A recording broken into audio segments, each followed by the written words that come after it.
வணக்கம் என் அன்பு சகோதர சகோதரிகளை எப்படி இருக்கீங்க? நான் ரொம்ப சூப்பரா இருக்குங்க. இன்னைக்கு நடந்த குரூப் 1 எக்ஸாம்ல கேட்கப்பட்ட கணக்குகள் நம்ம குரூப் 4க்காக 1000 சம் நம்ம நடத்திட்டு வரோம் 100% ஷார்ட்கட்ல. அந்த கிளாஸ்ல இருந்து எத்தனை கேள்விகள் நேரடியாகவோ அல்லது வேல்யூஸ் மட்டும் மாற்றி கேட்டிருக்காங்க அப்படின்ற டிஸ்கஷன் தான் நம்ம ஆல்ரெடி முதல் பகுதி பார்த்தாச்சு. இப்போ ரெண்டாவது பகுதியில் ஒரு 5 கணக்குகள் எடுத்துகிட்டு வந்திருக்கேன். 1 by 1 நான் ப்ரூஃபோடையே காட்டுறேன், வித் ஷார்ட்கட்டும் சொல்கிறேன், ஃபுல்லாக பாருங்கள். இங்க ஒரு கேள்வி கேட்டிருக்காங்க. ரமேஷ் ரூபாய் 15,600 வைப்பு தொகையாக 10% தனி வட்டி விதத்தில் முதலீடு செய்தார். ஒவ்வொரு 2 ஆண்டு முடிவிலும் அவர் வட்டி தொகையை அசலுடன் இணைக்கிறார் எனில் 4ஆம் ஆண்டு முடிவில் இணைக்கப்பட்ட வட்டி தொகை டேஷ் ஆகும் அப்படின்னு கேட்டிருக்காங்க. இது ரொம்ப ஈஸிங்க. ஆல்ரெடி நம்ம பார்த்தீங்கன்னா தனி வட்டியில் பார்த்தீங்கன்னா முதல் ஒரு 3 கணக்குலேயே ஒரு மெத்தேடு சொல்லியிருப்போம். அந்த மெத்தடை நீங்கள் ஃபாலோ பண்ணவே ஆன்சர் போட்டுடலாம். எப்படி பாருங்க, நான் அந்த கொஸ்டின் எக்ஸ்பிளனேஷன் போல முதல் நம்ம நடத்தினதுல இப்போ ரெண்டாவது கொஸ்டினை பாருங்களேன். ரூபாய் 5000க்கு 10% வட்டி விதத்தில் 5 ஆண்டுகளுக்கு கிடைக்கும் தனி வட்டி யாது அப்படின்னு கேட்டிருக்காங்க. இப்போ இதில் அசலு, பர்சன்டேஜ், ஆண்டு இந்த 3மே கொடுத்து வட்டி கேட்டாங்கன்னா இந்த 3த்தையும் நம்ம பெருக்கலாம். எப்படி இங்கே 5000 அசலா, அப்படியே 5000 இன்ட்டு பர்சன்டேஜ் 10 அப்படியே ஆண்டு 5. ஸோ அசலு, பர்சன்டேஜ், ஆண்டு 3மே கொடுத்துட்டாங்கன்னா 3த்தையும் பெருக்கலாங்க. ஆனால் அப்படி பெருக்கணும்னா அசலா கூட பர்சன்டேஜை பெருக்கணும்னா 2 0 கேன்சல் பண்ணிட்டேன். இப்போ பெருக்கலாம். இதான் ரூல். அப்போ 25 இங்கே ஒரு 2 0 இருக்கு. ஸோ 2500 ஆப்ஷன் பி தான் சரியான விடை. இவ்வளோதான், ஒரே ஸ்டெப் இந்த மெத்தேடு. ஓகேவா? இது நம்ம சொல்லி கொடுத்தது. இப்போ டிஎன்பிசியில் அதாவது குரூப் 1 எக்ஸாம் எடுத்துப்போம். என்ன சொல்றாங்கன்னா, ரமேஷ்ன்றவர் அவர்கிட்ட ஒரு 15,600 ரூபாய் வச்சிருக்காரு. அதை எடுத்துட்டு போயிட்டு ஒரு பேங்க்ல போடுறாரு. அந்த பேங்க்ல வருஷத்துக்கு 10% தனி வட்டி தாராங்க. இவர் 4 வருஷத்துக்கு போடலாம் அப்படின்னு பிளான்ல இருக்காரு. ஆனால் அதில் ஒரு கண்டிஷன் அவர் சொல்கிறார். யார்? ரமேஷ். என்ன சொல்கிறாருன்னா, நான் உங்கள் பேங்க்கில் 15,600 ரூபாய் போடுறேன், 4 வருஷம் நான் போட போகிறேன். ஆனால் நான் 2 வருஷத்துக்கு அப்புறம் இந்த 15,600 ரூபாய்க்கு வட்டியை வாங்கி அந்த வட்டியை இந்த 15,600 கூட சேர்த்துட்டு 4வது வருஷம் நான் வரும்போது இப்போ சேர்த்துட்டு அசல வட்டியை சேர்த்துட்டுல அதுக்கு ஒரு வட்டி வரும்ல, அது எவ்வளோ அப்படின்னு கணக்கு கேட்குறாரு ஆஃபீஸர்கிட்ட. அவரும் கால்குலேட்டர்லாம் போட்டு பார்த்து இம்புட்டு வரும் சார் அப்படின்னு சொல்ல போறாரு. அது எவ்வளோ? இதாங்க கேள்வி. புரியுதா? தெளிவாக புரியுதா கொஸ்டின் சொல்றது? இப்போ அவங்க சொல்ற மாதிரியே போடலாம் வாங்க. இப்போ 15,600 நமக்கு இருக்குது. இங்கே எழுதிக்கிறேன், இடம் இல்லைல்ல, இங்கே எழுதிக்கிறேன். 15,600 அசலுங்க. ஓகேவா?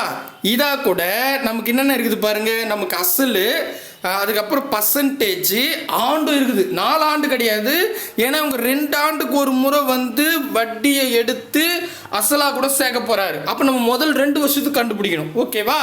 ஸோ பர்சன்டேஜ் 10 இந்த இடத்துல நான் 10 போட்டுக்கிறேன், கூடவே ஆண்டு 2 ஆண்டுன்னு போட்டுக்கிட்டேன். புரியுதுங்களா? இப்போ 15,600க்கு 10%ல 2 வருஷத்துக்கு வட்டி கண்டுபிடிக்க போறேன். ஸோ இப்போ நம்ம மேலே காமிச்சல அசலு, பர்சன்டேஜ், ஆண்டு கொடுத்துட்டாங்கன்னா தாராளமாக பெருக்குங்க. அப்படி அசலாக கூட பர்சன்டேஜ் பெருக்குன்னா 2 0 கேன்சல் பண்ணோம். ஸோ இங்கே 2 0 இருக்குது, கேன்சல் பண்ணிட்டேன். இப்போ 1560 நீங்கள் 2ஆல் பெருக்க வேண்டியதாக இருக்கும். அப்படி நம்ம 1560 எஸ் 1560 2 முறை பெருக்குனா 3120 வரும். கரெக்டாங்க? கரெக்ட். இப்போ 3120ன்றது 2 வருஷத்துக்கு வட்டி. அவ்வளோதான், முடிஞ்சிருச்சு. இப்போ 2 வருஷத்துக்கு மட்டும் கேட்டாங்கன்னா இது ஆப்ஷனில் இருக்கும், டிக் பண்ணிட்டு போயிடலாம். ஆனால் அதில் என்ன கண்டிஷன் சொல்கிறாங்க இங்கே பாருங்கள். இந்த இது முடிச்சுன்னா இதில் என்ன சொல்கிறாங்கன்னா 2 ஆண்டுக்கு ஒரு முறை வட்டியை அசலாக கூட சேர்த்துருவாராம். ஸோ 2 ஆண்டில் நமக்கு 3120 வந்துச்சு. அசல் ஆல்ரெடி பார்த்தீங்கன்னா எவ்வளோ? 15,600. கரெக்டாக? இதில் வட்டியை கூட்டிங்க. 0 2 1 3 கூட்டிக்கலாமா?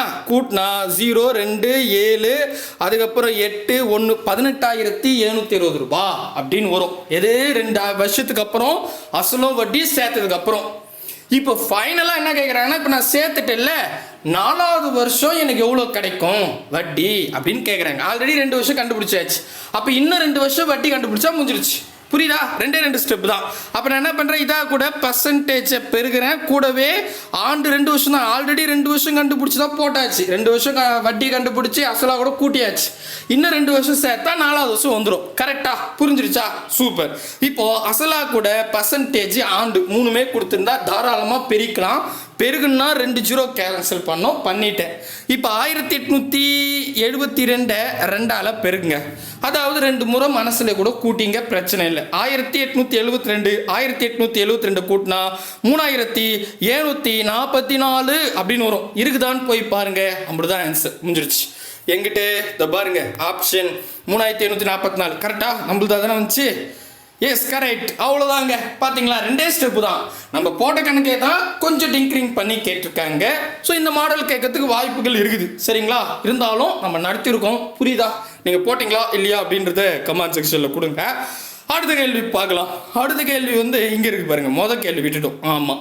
ஸோ இங்கே தனி வட்டிக்கும் கூட்டு வட்டிக்கும் இடையே உள்ள வித்தியாசம். அநியாயத்துக்கு இந்த கொஷினு 2022 குரூப் 4ல், குரூப் 2ல், குரூப் 1ல், அதேமாதிரி 2024 குரூப் 4, குரூப் 2ல், 2025 குரூப் 1ல் எல்லா எக்ஸாம்னு கேட்டுக்கிறாங்க. என்ன கேள்வி? இதை பாருங்க. 3 ஆண்டுகளுக்கு கணக்கிடப்பட்டால் தனி வட்டிக்கும் கூட்டு வட்டிக்கும் இடையே உள்ள வித்தியாசம் ரூபாய் 183. ஓகே, சாரி, 183 ஆக 5% ஆண்டு வட்டி வீதத்தில் கிடைக்கும் அசலின் மதிப்பு அப்படின்னு கேட்டிருக்காங்க.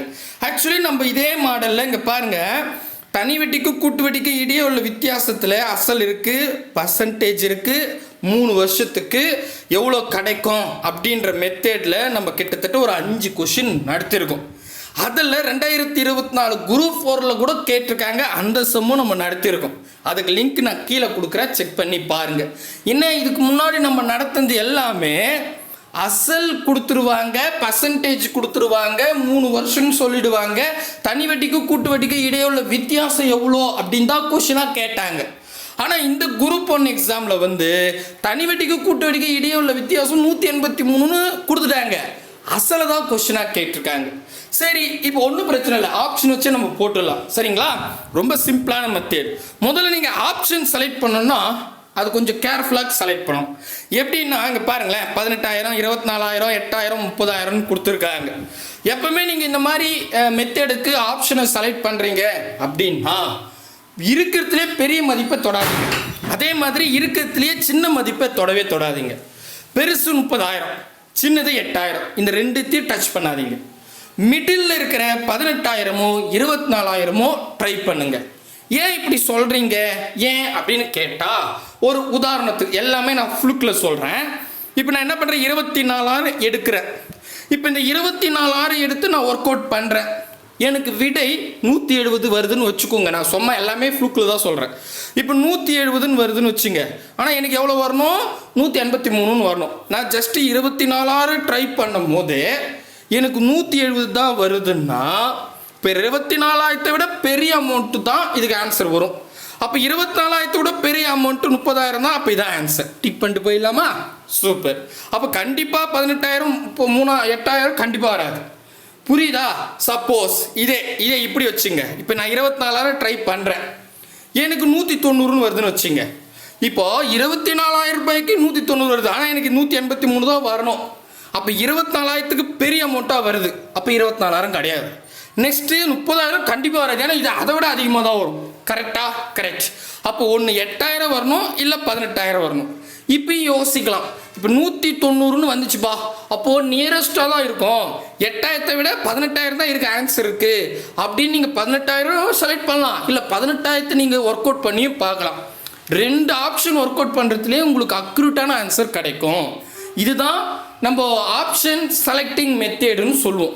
புரியுதுங்களா? இப்படி தான் செலக்ட் பண்ணணும். நீங்கள் பாருங்க, எல்லா 4த்தையும் போட்டுருந்தா எக்ஸாமே முடிஞ்சிடும். புரியுதா என்ன சொல்ல வரேன்னு? புரியுதுங்களா? ரைட். அப்போ நான் 8,000 30,000 எடுக்கலை. இப்போ நம்ம 18,000 எடுக்கலாம், 24,000 எடுக்கலாம். 24ன்றது பெருக்குறதுக்கு ரொம்ப ஈஸியாக இருக்கும், அடுக்கு ஈஸியாக இருக்கும். அதனால நான் 24,000 எடுத்துக்கிறேன். ஓகே. இப்போ 24,000க்கு 3 வருஷத்துக்கு எத்தனை பர்சன்டேஜ்? 5%க்கு 183 ரூபா வந்து ஆன்சர். இல்லைன்னா அடுத்த ஆப்ஷன் பார்க்கலாமா? வாங்க. ஸோ இது 3 வருஷத்துக்கு நான் ஷார்ட்கட் சொல்லியிருக்கேன், லிங்க் கீழே கொடுக்குற பார்த்துங்க. இப்போ என்ன பண்ணலாம், அசலாக கூட டைரெக்டாக பர்சன்டேஜை பெருகலாம். அப்படி பெருகுனா 2 ஜீரோ கேன்சல் பண்ணணும், இது ஒரு ரூல். அப்போ இங்கே 2 ஜீரோ இருந்தால் 2 ஜீரோ கேன்சல் பண்ணலாம், இல்லை புள்ளி வைக்கிற மாதிரி இருக்கும். இருக்குது, ஓகே. இப்போது 240 கூட 5 பெருக போகிறேங்க. 240 5 பேருக்குன்னா 240 பாதியாக மாற்றி ஜீரோ போட்டால் போதும். இதான் 5க்கான ஷார்ட்கட். 240 பாதியாக மாற்றினா 120, ஒரு ஜீரோ சேர்த்தா 1200. இது வருஷம், ஓகேவா? ரைட். இட்ஸ் ஜஸ்ட்டு வருஷம்னு வச்சுக்கோங்க. இப்போ நான் 2வது வருஷம் போனோம், 3வது வருஷம் வரணும், சரிங்களா? இப்போ நான் 2வது வருஷம் போனேன்னா இப்போ 1200 கிடச்சிருக்குல்ல, கொஷினில் கொடுக்குற அந்த 5%ஓட பெருகுங்க. பெருகுன்னா கண்டிப்பாக 2 ஜீரோ கேன்சல் பண்ணும், ஓகேவா? பர்சன்டேஜ் நீங்கள் எத்தனை பெருகுனாவே 2 ஜீரோ கேன்சல் பண்ணும், அதை ஞாபகம் வச்சுங்க. அப்போ இங்கே 2 ஜீரோ இருக்குது, பண்ணிட்டேன்.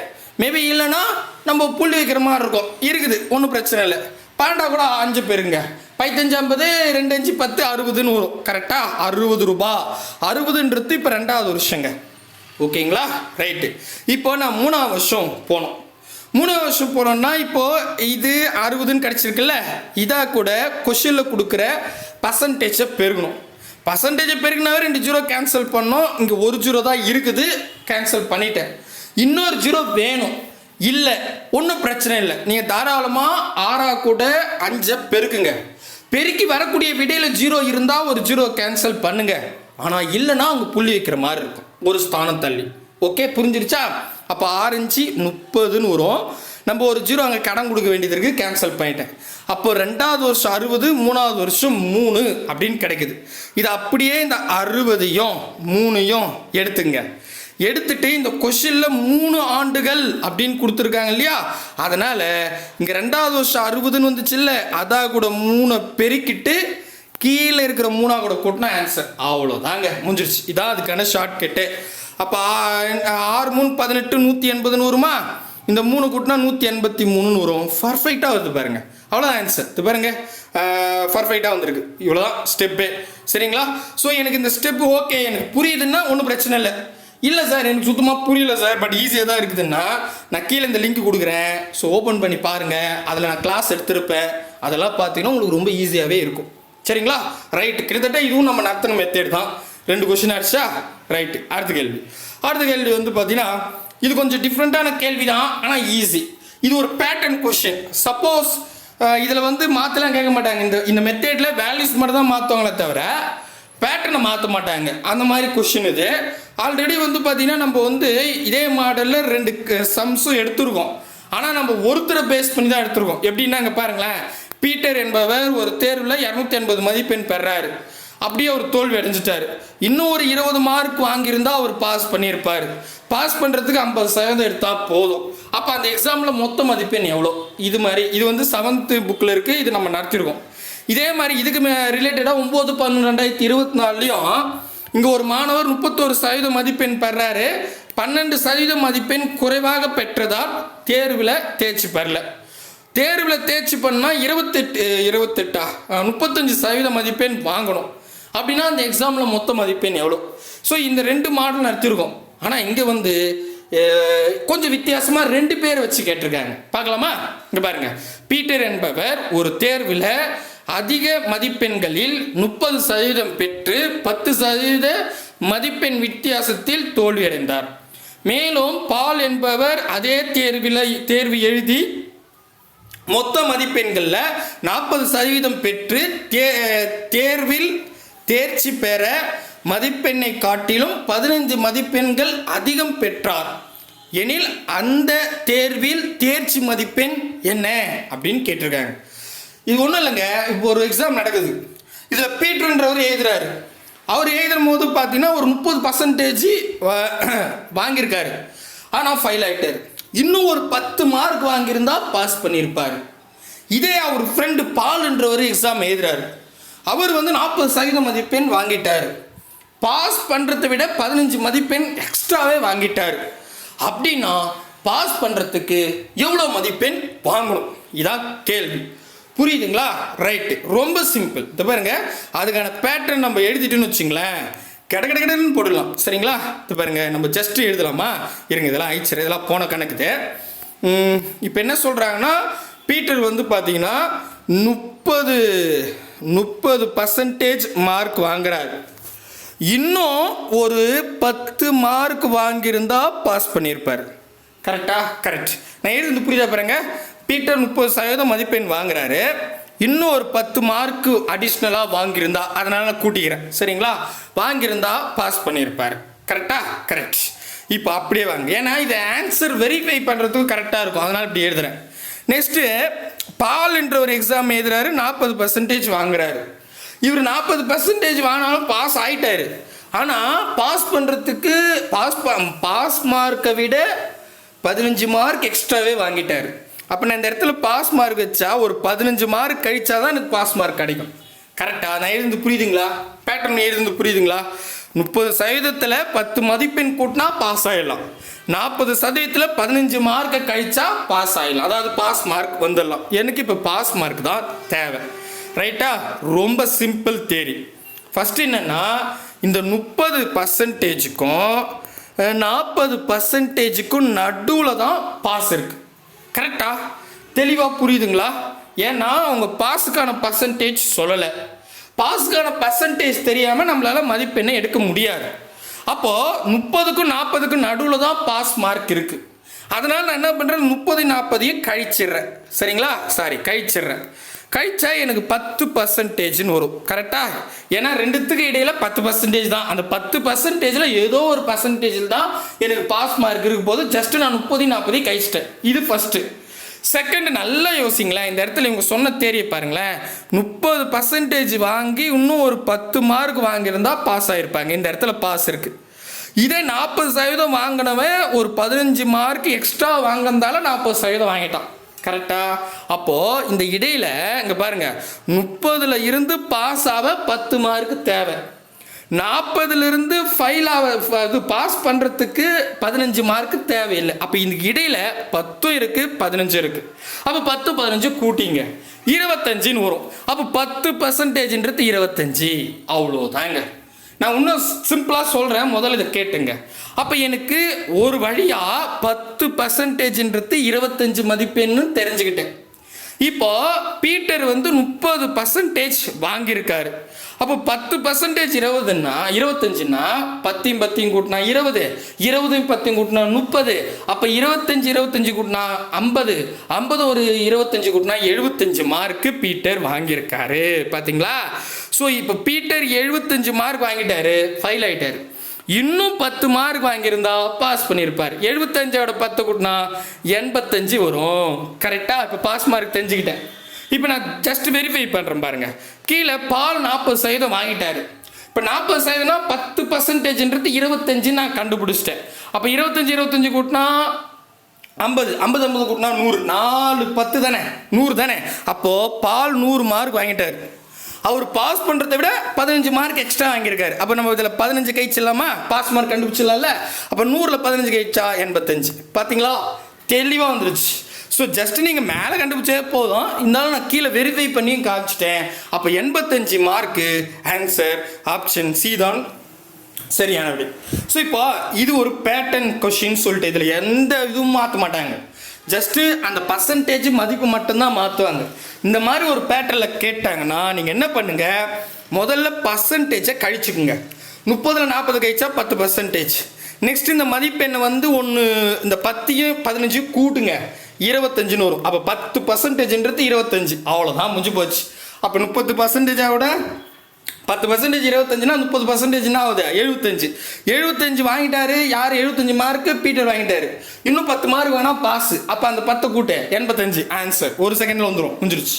நான் என்ன பேட்டர்ன் சொல்கிறோம் அப்படியே அதை எழுதி வச்சுங்க. சரிங்களா? கிட்டத்தட்ட நம்ம இதே மாடல் நடத்திருக்கோம். ஆனால் நம்ம ஒருத்தர் பேஸ் பண்ணி நடத்திருக்கோம், இவங்க 2 பேரை பேஸ் பண்ணி கேட்டிருக்காங்க. மேபி இந்த கொஸ்டின் கூட குரூப் 4ல் வந்தால் ஈஸியாக போட்டுடலாம். ஓகேங்களா? தெளிவாக புரியுதுங்களா? ரைட்டு, வாங்க அடுத்த கேள்வி போவோம். அடுத்தது இங்கே பார்த்தீங்களா, இந்த கொஸ்டின் முடிச்சுட்டு அதுக்கு போகலாம். ஏ 1 பி 4 சி 9 டி வந்து 16 எக்ஸெட்ரா இசட் 676 என எழுதும் பொழுது பி மற்றும் கியூ ஆல் தொடரப்படும், இதான் ரொம்ப முக்கியங்க, தொடரப்படும் எண்களின் மொத்த மதிப்பெண் என்ன அப்படின்னு கேட்டாங்க. ஆக்சுவலி இந்த மாடலில் நம்ம வந்து கிட்டத்தட்ட ஒரு 20க்கு மேற்பட்ட கேள்விகள் நடத்தாச்சு. இதில் கூட பாருங்கள், ஏன்னா 1 பின்னா 2 சின்னா 3 எக்ஸெட்ரா இசட்னா 26 அப்படின்னா இந்த ஐக்கும் எக்ஸுக்கும் HCF கண்டுபிடிங்க, சிக்கும் பிக்கும் LCM கண்டுபிடிச்சி ரேஷியோ எடுங்க, இப்பெல்லாம் நம்ம நடத்திருக்கோம். அப்போ நம்ம இதுக்கான மீனிங் என்னன்னா, ஏன்னா 1 பின்னா 2 சின்னா 3னா ஏபிசிடி மொத்தம் 26 எழுத்து இருக்கு. இந்த 26 எழுத்துக்கு ஏன்னா முதல் எழுத்து, பின்னா 2வது எழுத்து, சின்னா 3வது எழுத்து, ஹெச்னா 8வது எழுத்து, எம்னா 13வது எழுத்து, அதே மாதிரி ஒய்னா 25வது எழுத்து, இசட்னா 26வது எழுத்து. ஸோ நம்ம ஆர்டராக இது இல்லையா, அதுக்கெல்லாம் நம்ம நம்பர் அலோகேட் பண்ணியிருக்கோம் 1 2 3 4 5. சரிங்களா, ரைட்டு. இப்போ இந்த கொஸ்டினில் நீங்கள் கொஞ்சம் பாருங்க, ஏன்னா 1 பின்னா 4 சின்னா 9 அப்படின்னு சொல்கிறாங்க. அதாவது ஏன்னா 1 கீனா 2 தானே சொல்லணும், 4ன்னு சொல்லியிருக்காங்க. சினா 3 தான் சொல்லணும், 9ன்னு சொல்லியிருக்காங்க. டினா 4 தான் சொல்லணும், 16ன்னு சொல்லியிருக்காங்க. அப்படி பார்த்தா இந்த நம்பர்களை ஸ்கொயர் பண்ணியிருக்காங்க. 1 ஸ்கொயர் பண்ணால் 1 தான் வரும், 2 ஸ்கொயர் பண்ணால் 4 வரும், 3 ஸ்கொயர் பண்ணால் 9 வரும், 4 ஸ்கொயர் பண்ணால், அதாவது அதே நம்பரால் பெருக்காங்க. ஸ்கொயர்னா அதான் சொல்கிறேன், 4 நாங்கள் 16, 5 25, 6 36, 7 49, அப்போ 25 26 × 26 676. ஸோ ஸ்கொயர் பண்ணி நம்பர் அலோகேட் பண்ணியிருக்காங்க. நான் என்ன பண்ணிட்டு இந்த இடத்துல கீழே அப்படியே பாருங்க, ஸ்கொயர் பண்ணி அலோகேட் பண்ணிட்டேன். ஏன்னா 1 பின்னா 4 சினா 9 டினா 16 ஐனா 81 ஜேனா 100 அப்புறம் கியூனா 289 பினா 256ன்னு ஜஸ்ட் எழுதிக்கிட்டேன். பட் நீங்கள் இதெல்லாம் எழுத தேவையில்லை, நேரடியாக கொஸ்டினுக்கு போயிடலாம். பட் உங்களுக்கு புரியறதுக்காக நான் எழுதி வச்சுக்கிட்டேன். சரிங்களா, ஓகே. இப்போ இது நம்ம நடத்தின மெத்தேட்லேருந்து தான் நான் சொல்ல போகிறேன். இப்போ என்னென்னா, பி மற்றும் கியூவால் தொடரப்படும் எண்களின் மொத்த மதிப்பு காண்க. அது என்ன தொடரப்படும், இதான் முக்கியம். இப்போ இதுலயே இன்னொரு மாதிரி கேட்கலாம், பி மற்றும் கியூவின் மதிப்புகளின் கூடுதல் இல்லை கியூ அப்படின்னு கேட்கலாம், புரியுதுங்களா? இல்லைன்னா பி மற்றும் கியூவின் மொத்த மதிப்பு. இந்த மொத்த மதிப்புனா பிக்குரிய நம்பரையும் கியூக்குரிய நம்பரையும் கூட்டுங்க அப்படின்னு அர்த்தம். ஓகேவா? ஆனா இந்த இடத்துல பி மற்றும் கியூவால் தொடரப்படும் அப்படின்னு சொல்லிட்டாங்க. அப்படின்னா இந்த பாருங்க, உங்களுக்கு புரியத்துக்காக 1 2 3 4 5 6 அப்படின்னு எழுதிட்டேன். இப்போ 4ன்றவங்க 3ன் தொடர்ச்சியாக 4 வராங்க. அப்புறம் வந்து 6ன்னா 5ன் தொடர்ச்சியா 6 வராங்க. புரியுதா? அடுத்தடுத்த எண்களை தான் அதை நம்ம தொடர்ச்சி அப்படின்னு சொல்லுவோம். இங்கே பாருங்க, அதான் அவங்க சொல்லியிருக்காங்க. ஸோ தொடரப்படும், யாரை தொடர்ந்து வராங்க, புரியுதுங்களா? இப்போ லைனாக 1 2 3 4 5 6ன்னு இருக்காங்க. இப்போ 3 தொடர்ந்து 4 வருது, 4 தொடர்ந்து 5 வரும், அப்புறம் 7 8, இங்கே வந்து பார்த்தீங்கன்னா 7 தொடர்ந்து 8 வரும், அப்படிதான் நம்ம சொல்லுவோம். அப்போது 7 தொடர்ந்து 8 வரும். இப்போ பியின் தொடர்ந்து அப்படின்னும் போது பிக்கு பின்னாடி யாருக்குறான் 7 அப்படின்னு மாதிரி. புரியுதா? புரியுது இல்லை? இப்படி தானே சொல்கிறீங்க. இருங்க, இப்போ நான் இப்போ ஜஸ்ட்டு தொடரப்படும்னா என்னன்னு தெரியுதா? 4க்கு அடுத்தது 5 வருவாங்க, அதுதான் நம்ம தொடரப்படும்னு சொல்கிறோம். சரிங்களா? இப்போ இந்த இடத்துல இங்கே பாருங்களேன், இந்த இடத்துல நம்ம என்ன பண்ணலாம், இங்கே எழுதலாம். இங்கே பாருங்கள், ஓ பி கியூ அதுக்கு அடுத்தது 6 இப்படி எழுதிக்கிறேன். சரிங்களா? இப்போது நமக்கு இங்கே பியா, கியூவை தொடர்ந்து பி வருவாங்க, சாரி ஓவை தொடர்ந்து பி வருவாங்க, பியை தொடர்ந்து கியூ வருவாங்க, கியூவை தொடர்ந்து 6 வருவாங்க அப்படின்னு அர்த்தம். அப்போது இவங்க என்ன கேட்குறாங்க பாருங்க, நல்லா தெளிவாக புரியுங்க. பி மற்றும் கியூ ஆல் தொடரப்படும் அப்படின்னா பிக்கு யார் தொடர்ந்து வராங்க, ஓவை தொடர்ந்து பி வராங்க. அப்போ ஓவோட மதிப்பு எடுத்துக்கோங்க. நெக்ஸ்ட்டு கியூ அப்படின்னா பியை தொடர்ந்து கியூ வராங்க, அப்போ பி எடுத்துக்குங்க. அப்போ ஓவையும் பியோட மதிப்பை கூட்டுங்க, ஆன்சர். அவ்வளோதாங்க, இதாங்க அந்த இடத்துல. கடவுளே, ஒன்றும் இல்லை, அந்த வார்த்தையை புரிஞ்சுக்கணும்னு சொல்கிறேன். புரியுதா? ஓவை தொடர்ந்து பி வராங்க, பியை தொடர்ந்து கியூ வராங்க, கியூவை தொடர்ந்து 6 வராங்க. மேபி தெரியலனாலும் இப்போ தெரிஞ்சுங்க, ஒன்றும் பிரச்சனை இல்லை. சரிங்களா?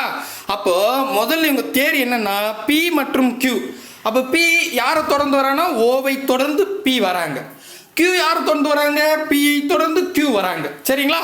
அப்போ ஓவுக்குரிய நம்பரையும் பிக்குரிய நம்பரையும் கூட்டுங்க. அவ்வளோதாங்க, முடிஞ்சு போச்சு.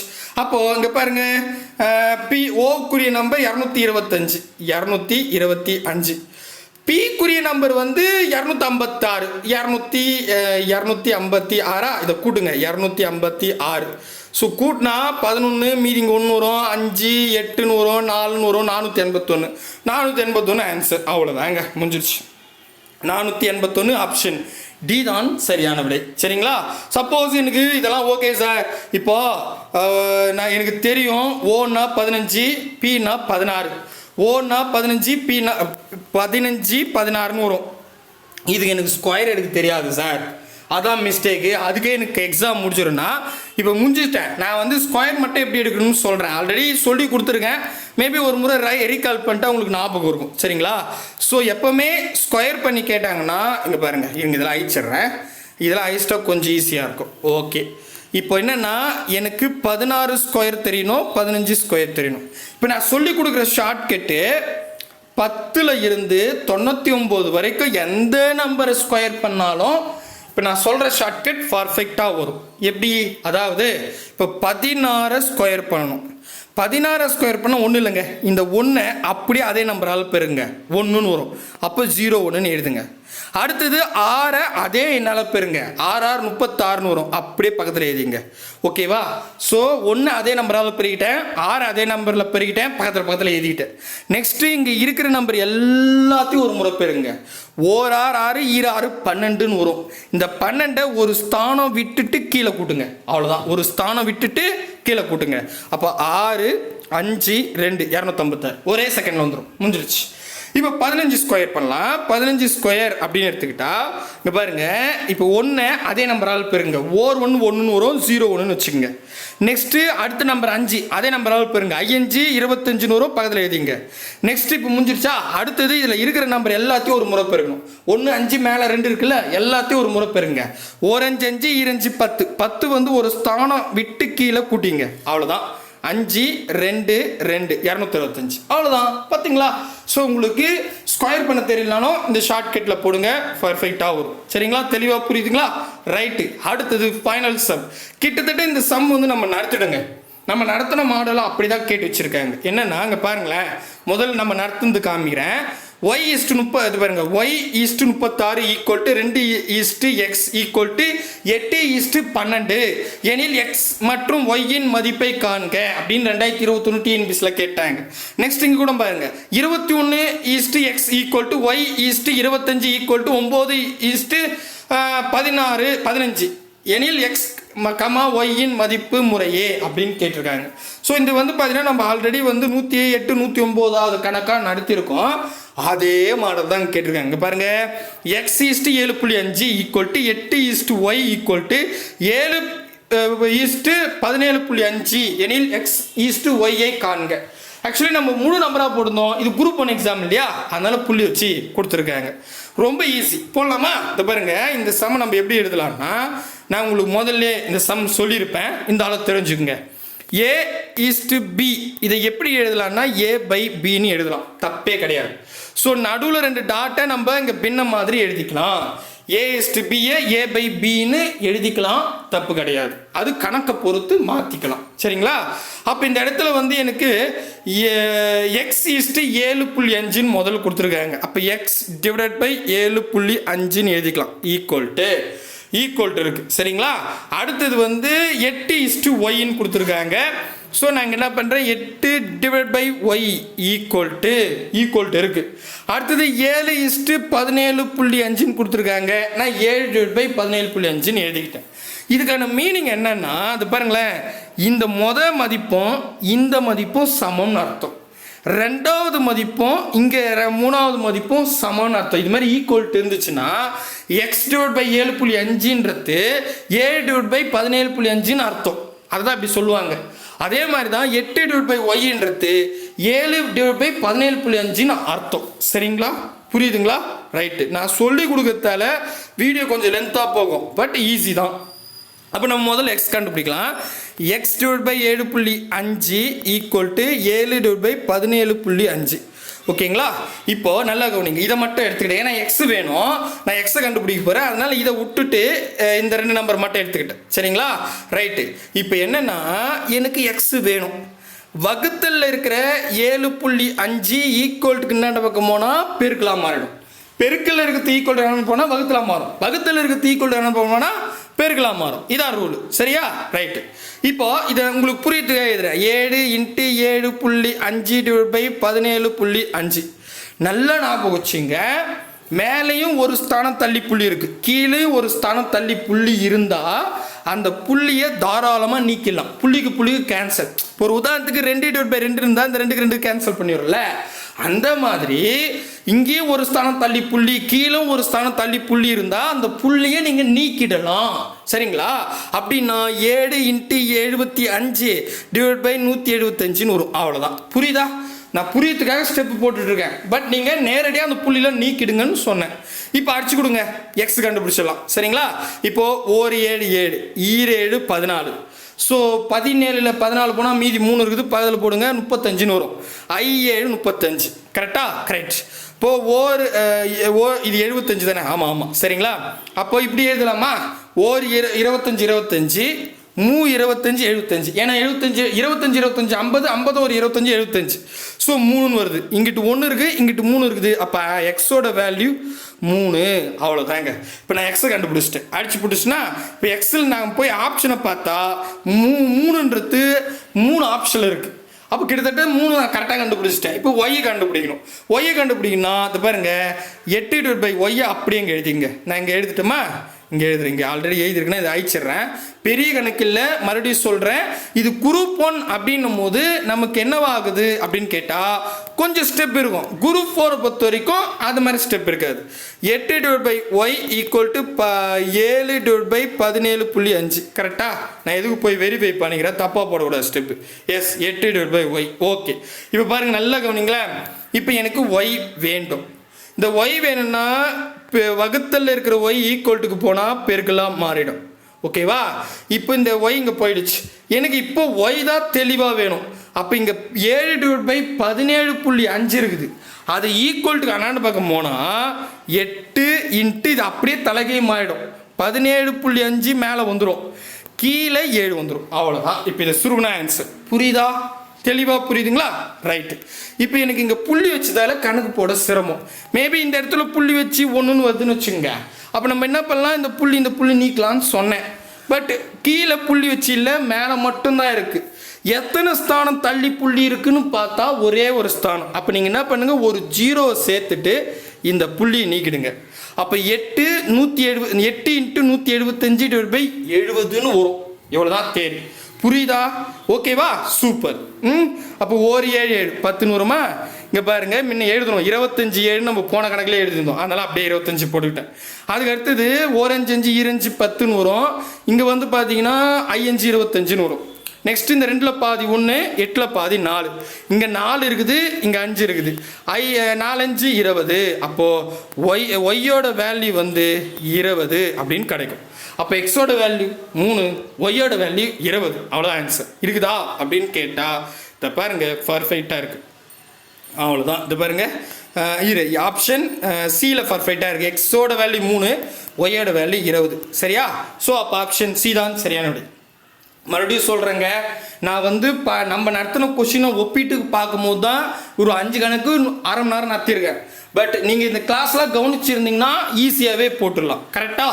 ஸோ நான் என்ன பண்ணுறேன், அடுத்த ஒரு 5 கொஷின் நம்ம கிளாஸ்லேருந்து எப்படி கேட்டிருக்காங்க அப்படின்றத அடுத்த பகுதியில் சொல்கிறேன். கூடவே வாங்க, அரசு வேலையோடு போங்க. பாய் பிரதர் அண்ட் சிஸ்டர்.